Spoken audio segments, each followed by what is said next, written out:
paz de Deus a todos. Leão CCB aqui. Primeiramente, quero agradecer a todos os inscritos no canal. Peço que se inscrevam e compartilhem suas redes sociais. Esse vídeo faz parte da playlist do estudo do livro de Gênesis. Hoje iremos falar sobre um assunto um pouco que deixa muito mistério no ar, né? Os filhos de Deus e as filhas dos homens, de Gênesis 6. A gente já estudou o livro 6, capítulo 6 do livro de Gênesis, né? Aí tem essa pergunta aí que dá tá muito debate até hoje. Até o dia de hoje tem muito debate. Eu vou falar sobre três possibilidades, obviamente existem outras, mas essas são as mais conhecidas e é aquela que eu vou abordar aqui. Então, existem três possibilidades de explicação sobre quem era esses, principalmente filho de Deus, né? E as filhas dos homens é meio que consequência, mas os filhos de Deus, quem seriam? Né? A primeira possibilidade que irei falar é que os filhos de Deus eram anjos caídos. Bem, tem base para isso. Eu vou mostrar que há alguns que acreditam que os filhos de Deus ali seriam anjos caídos. Então, anjos aí tendo relações com mulheres. Alguns acreditam nisso. A segunda hipótese é que os filhos de Deus eram descendentes de Sete que se casaram com os descendentes de Caim.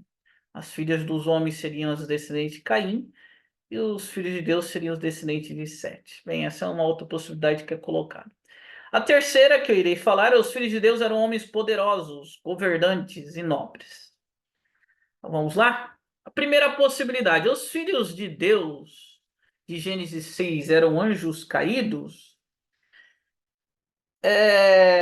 Essa ideia, né, de que os filhos de Deus em Gênesis 6 eram anjos caídos, a conclusão é que tem aqueles anjos tendo relações com mulheres. E é a interpretação mais antiga desse capítulo, não tem como fugir, tá? A principal defesa para essa interpretação é o fato de que no Antigo Testamento a expressão filhos de Deus pode se referir a anjos. Você consegue ver isso no livro de Jó, no capítulo 1, no capítulo 2 e no capítulo 38. Outro ponto que reforça essa ideia é que antigos estudiosos hebreus, como Flávio Josefo, também apresentam essa mesma teoria. Aí, para embasar mais isso, você tem o livro Pseudepígrafo de Enoque, que também defende essa interpretação, que ali eram anjos que tiveram relações com mulheres. No Novo Testamento, para defender essa tese aí, os textos mais utilizados são segundo Pedro, capítulo 2, versículo 4. Eu vou ler para vocês aqui. Porque se Deus não perdoou aos anjos que pecaram, mas, havendo-os lançados no inferno, os entregou às cadeias da escuridão, ficando reservados para o juízo.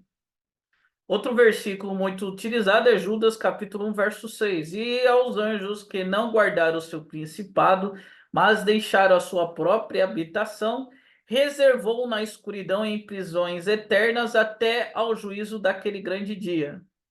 Então, de acordo com essa ideia, né, de que ali eram anjos, o resultado da união entre as mulheres, filha dos homens, e os seres angelicais, filhos de Deus, resultou no nascimento de gigantes, no sentido literal.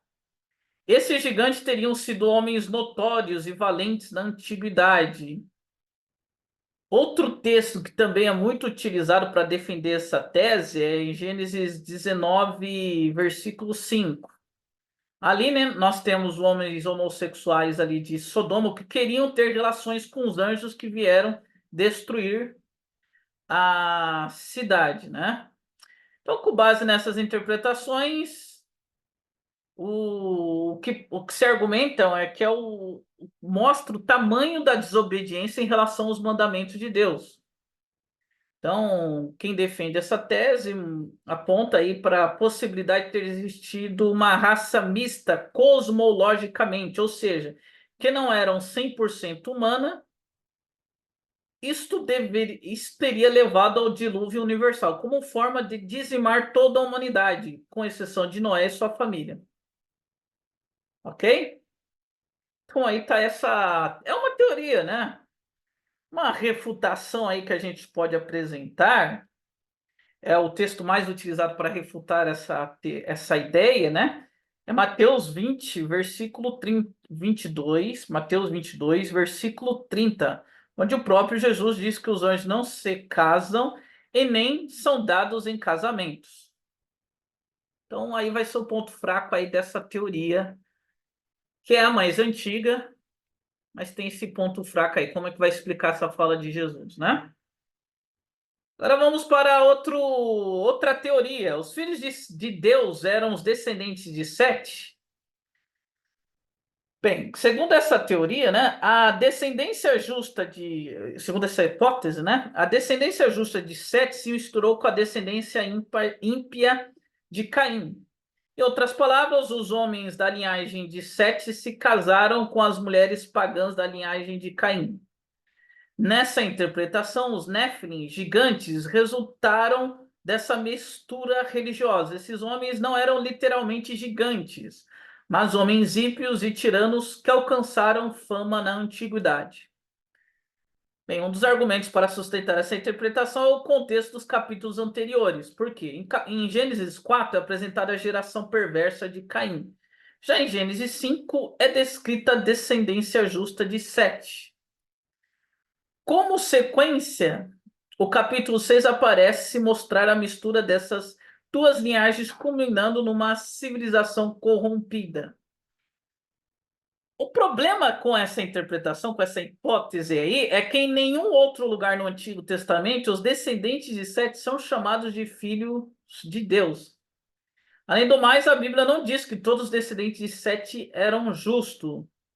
Na verdade, ela indica apenas alguns deles que de fato foram, como Enoque e Noé. Então tem essa problemática aí, nessa hipótese aí. A terceira e última, que é o que eu defendo, que não que eu acho que as outras estão erradas, tá? Aqui eu não vou falar, ó, essa hipótese aqui está certa e as outras estão erradas. Estou colocando aqui as três hipóteses mais conhecidas. Aí, de acordo com o estudo de vocês, vocês aí vão adotar uma ou outra, tá? Eu prefiro essa hipótese aqui, porque para mim, dentro de um contexto um pouco mais amplo, bíblico, faz mais sentido. Porém, eu afirmo aqui que as outras hipóteses são muito boas, principalmente a primeira, tá? Que é a mais antiga. Inclusive, tem pais da igreja que defendiam a primeira hipótese. Então, eu não vou aqui dizer que essa daqui que eu gosto é a mais correta. Vou deixar em aberto. Aí, cada um, a partir dos seus estudos, adotam a possibilidade que assim quiserem. Ok? Os filhos de Deus eram homens poderosos? Essa é a terceira hipótese que eu defendo. Essa interpretação aí defende que a expressão filhos de Deus era usada como um título atribuído aos reis, governantes, nobres e homens poderosos da antiguidade no Antigo Oriente Próximo. Esses homens não seguiam os mandamentos de Deus. Ao invés disto, eles praticavam um governo injusto. Eles faziam o que bem entendiam na busca por poder e riquezas. A união entre esses homens e as filhas dos homens não seria no sentido de realeza e plebe, ou no tipo de união mista religiosamente, homens justos e mulheres pagãs. Essa união seria no sentido de todo tipo de imoralidade. Eles começaram a praticar a poligamia e promoviam grandes orgias que banalizavam o sentido original e singular da relação homem e mulher inicialmente criado por Deus. Tudo isso serviu para disseminar uma depravação sem precedentes por toda a humanidade. As filhas dos homens aí não seriam apenas as descendentes de Caim, mas as mulheres em gerais. Bem, os Néfilins está associado ao termo giborim, de raiz gibor. Esse termo significa homem de força, homem de poder, homem de valor e riqueza. E significa que não se tratava de gigantes em estatura, mas homens poderosos que exerciam governo na antiguidade. A palavra Elohim né? Não é empregado apenas para se referir a Deus. Então, ali filhos de Deus, né? Aparece a palavra Elohim, mas no hebraico, essa palavra não é empregada apenas para se referir a Deus no Antigo Testamento. Essa mesma palavra também é usada para se referir a juízes, magistrados ou homens em posição de destaque. Você pode ver isso em Êxodo capítulo 21, versículo 6, Salmos 82, versículo 1, Salmos 82, versículo 6. Bem, uma crítica a essa interpretação é que nobres, reis e algumas autoridades às vezes são chamados de deuses e nunca filhos de Deus. Outra crítica também é que o fato de Néfilis, nessa interpretação, não se referir a homens de grande estatura, já que em Números capítulo 13, versículo 33, o mesmo termo é utilizado para se referir às pessoas de grande estatura, literalmente. Então, o que a gente pode ver é que todas têm pontos fortes e têm pontos fracos, né? Eu apresentei toda a argumentação de cada uma e apresentei também aí pontos fracos de cada um. É aquilo que eu disse, cada um vai adotar uma interpretação. Eu prefiro a terceira hipótese, que é defendida por vários estudiosos aí, tá? Porém, eu não fecho aí, né? Não digo que as outras estão erradas. Aí vai da interpretação de cada um, tá bom? Que Deus abençoe a todos e até a próxima.